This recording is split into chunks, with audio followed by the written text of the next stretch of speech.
The Metropolitan Police says it now may be forced to close the case if there are no new leads. Welcome to WatchMojo, and today we're breaking down cold cases from 1990 to 1999 that will get under your skin. Out of respect for those involved, the entries to follow are unranked and listed in chronological order. Mr. and Mrs. Ramsey, did either of you have anything to do with the death of your daughter? Las Cruces Bowling Alley Massacre. At about 8:30 in the morning on February 10th, 1990, Las Cruces police were dispatched to Las Cruces Bowl, where the 4 children and 3 adults were found shot execution style. 5 ultimately died from their injuries, including the 3 children. Early on February 10th, 1990, this New Mexico establishment should have been gearing up for the weekend, but instead it became a stage for an unspeakably horrible scene. 2 robbers burst in through an unlocked door at dawn, armed with a .22 caliber pistol. 7 people, ranging from the alley's cook to its manager, were ordered into an office, then shot point blank. After emptying the safe and setting the office on fire, the gunman vanished. After 30 years of searching for answers, one man who lost 3 family members in the shooting says he's frustrated, but still has hope that they will find those responsible. My heart, I'm hoping it will. 30 years is a long time, man, and there's not very many cold cases that get solved after that. Decades later, investigators have yet to come up with suspects. The motive beyond robbery, identity of the killers, and why the fire was started remain desperate questions in a case that shook the community's sense of safety. And the case remains unsolved. Las Cruces Doñana County Crime Stoppers continues to offer a cash reward of $25,000 for information that helps solve this crime. Isabella Stewart Gardner Museum Heist. It's a crime scene purposely stuck in time. A famous art heist that remains intact due to the will and testament of its owner. We don't add to the museum, we don't sell anything, and we don't rearrange anything. It's how Isabella Stewart Gardner wanted it. In the dead of night on March 18th, 2 men dressed as police officers waltzed into Boston's Isabella Stewart Gardner Museum. They bound and blinded the guards, then rampaged through the halls for nearly an hour and a half, stealing 13 priceless works of art. Among the haul, Vermeer's The Concert, Rembrandt's Lone Seascape, paintings and sketches by Degas and Manet, and other masterpieces. The restoration also includes the frames of any stolen art. This one held Rembrandt's The Storm on the Sea of Galilee. It was recently taken down for renovation. They moved with confidence through the dim halls, leaving empty frames hanging as ghostly placeholders. Over decades, hundreds of leads have drifted in and died, some suggesting mafia involvement, others implicating local criminals. The artwork's value is estimated at hundreds of millions. Still, no arrests, no pieces recovered. The crime remains the art world's coldest unsolved case. Anytime people consider how many visitors come to see the empty frames, that number would be dwarfed by the number of people who would come see a Vermeer or Rembrandt's Only Seascape. Anthony Amore is the museum's security director, tasked with finding the art along with the FBI. With each anniversary, he feels closer to an answer, believing time will bring someone forward. Bowraville murders. I think racism played a part.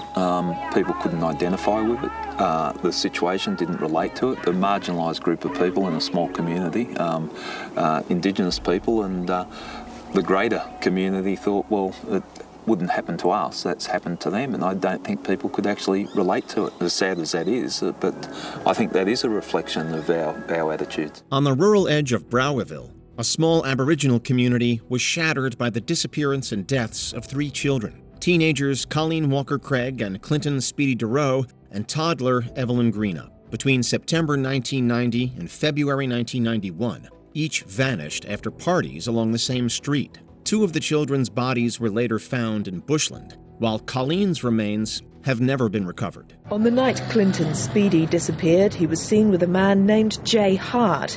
2.5 weeks later, the teenager's body was found off a dirt track. Colleen Walker's clothes and Evelyn Greenup's remains were later found within a few kilometres of Clinton Speedy's body. Cause of death was almost identical to Clinton Speedy's cause of death. Despite suspicions centering on a single man, trails collapsed amid lost evidence, botched police work, and systemic racism. Families have fought for years to see justice, leading to reform in Australia's double jeopardy laws. Yet, for more than 30 years, the murders remain unsolved, a haunting emblem of injustice for Indigenous Australians. How different would the situation have been if those children were white? Oh, completely different. Now, the families told me that when I first met them, and I didn't believe them.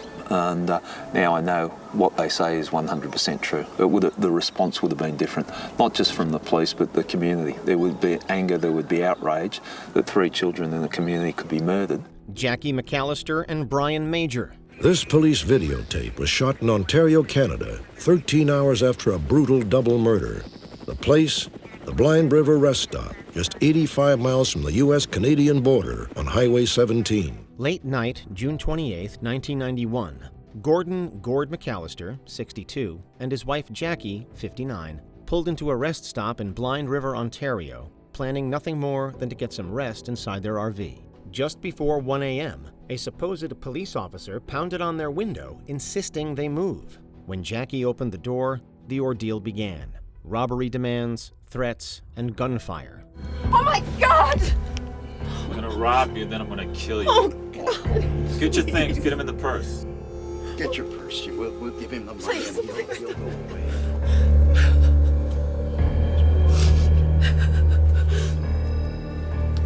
Do you want my ring? Anything that's valuable, put it in there. She and a bystander, Brian Major, were killed. Gord was left alive, but gravely wounded. The assailant had used both a .22 caliber rifle and a shotgun. The killer has never been identified, and no one has ever been charged. The case remains one of the most haunting double homicides in Canadian history, especially given its open-ended nature. I'll never forget his face. It wasn't a robbery gone bad. There was no resistance to this guy. He just simply was going to kill somebody for no reason.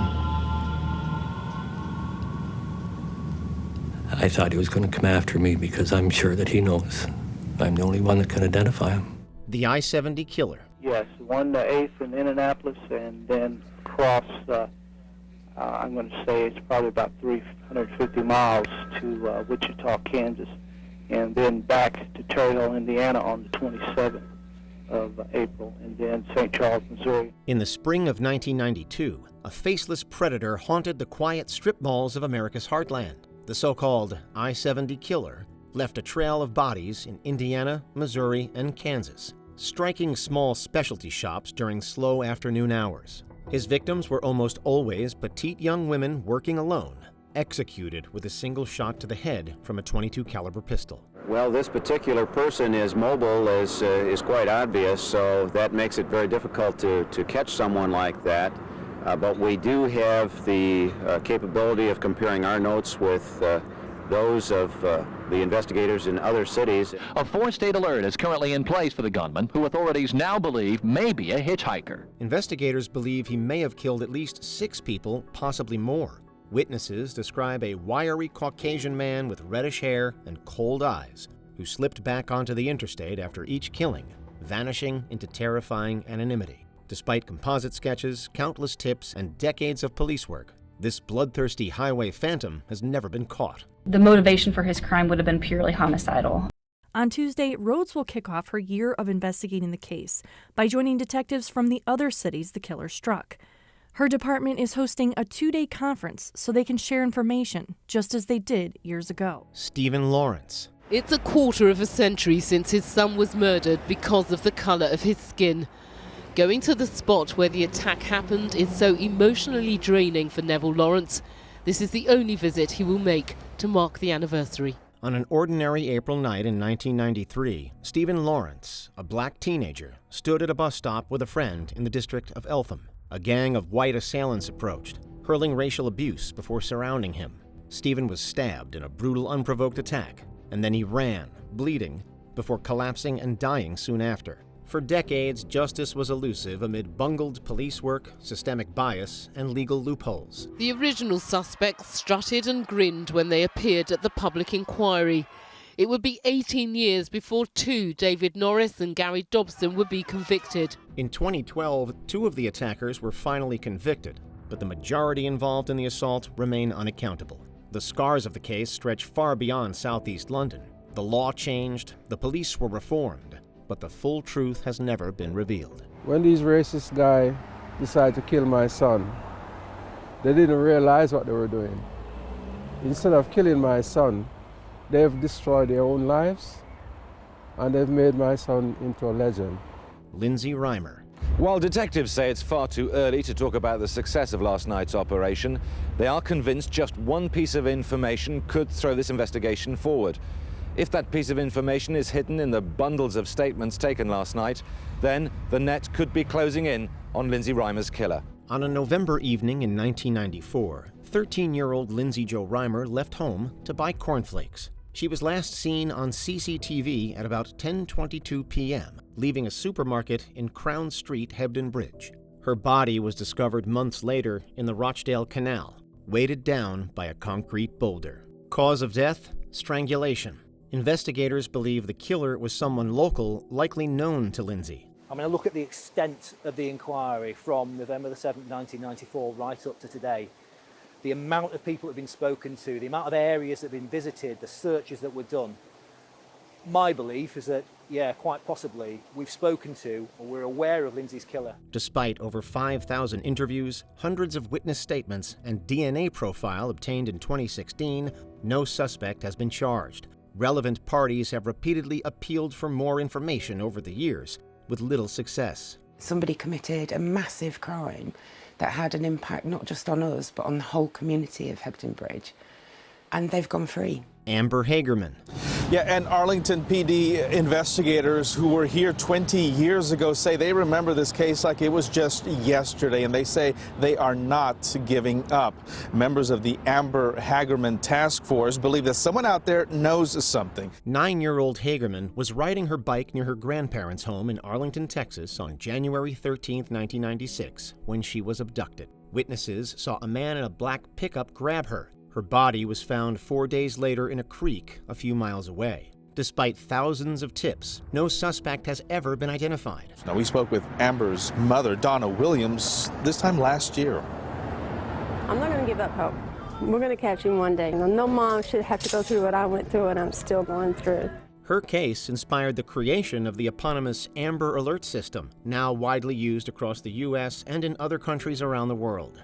The police continue to treat it as an open case, releasing new information as it trickles in, but with no breakthrough yet. Our hope is that someone in the community saw something.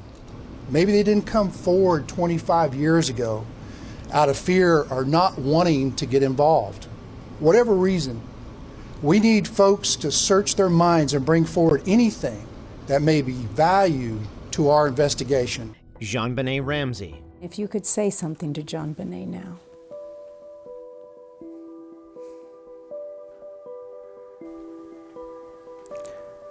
She knew she was loved. I told her every day I love her, and I still do with my kids when I talk to them. As a father, I'm just sorry I didn't protect her. The Colorado 6-year-old was found dead in the basement of her family's home on December 26, 1996, about 7 hours after being reported missing. The cause of death was asphyxia by strangulation associated with craniocerebral trauma. A bizarre handwritten ransom note demanding $118,000 was found, matching John Ramsey's bonus, but investigators found no forced entry. And as I came to the bottom of the stairs, there were 3 pages neatly laid across one of the runs of the stairway. I turned around to start to see what it was and realized after I read the first couple of lines, it was a ransom note. Over the years, DNA from an unknown male was discovered on her clothing in 2008. The Ramseys were officially cleared of suspicion by a new district attorney after testing. Multiple theories persist: family involvement versus intruder. No charges have been filed. It remains one of America's most famous unsolved mysteries. I'm appalled that anyone would think that John or I would be involved in such a hideous, heinous crime. But let me assure you that I did not kill JonBenét. I did not have anything to do with it. Before we continue, be sure to subscribe to our channel and ring the bell to get notified about our latest videos. You have the option to be notified for occasional videos or all of them. If you're on your phone, make sure you go into Settings and switch on your notifications. Jill Dando. Jill Dando, known and loved by millions, has been brutally murdered. The 37-year-old presenter died in hospital after being found shot through the head on her own doorstep. Tonight in West London, a massive police hunt for the well-dressed man seen running away down the street in which she lived. Jill Wendy Dando was a popular BBC television presenter and host of Crime Watch. On the morning of April 26, 1999, she was shot once in the head on her doorstep in Fulham, London.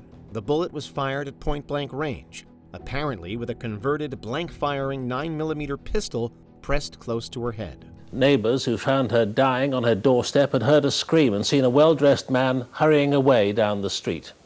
The shocking loss of one of Britain's best-known personalities drew many tributes, among them from the Queen and the Prime Minister. After a massive investigation, Barry George was convicted in 2001 but acquitted in 2008 when key forensic evidence was declared inadmissible. There is no consensus on motive. Possibilities include an obsessive stalker, professional hit, or foreign political retaliation. To this day, no one has been convicted again, and the case remains unsolved, though periodically reopened for review. If they were about to do something on Crime Watch, and this alleged individual, decided they wanted to stop that, are you aware of whatever they were investigating was stopped because of them? No, because a lot of work was done around the types of stories that she'd covered on Crime Watch in the months and even the years prior to. And there wasn't anything that jumped out to say, actually, there's a link between that. Which cold case on our list freaked you out the most? Be sure to let us know in the comments below.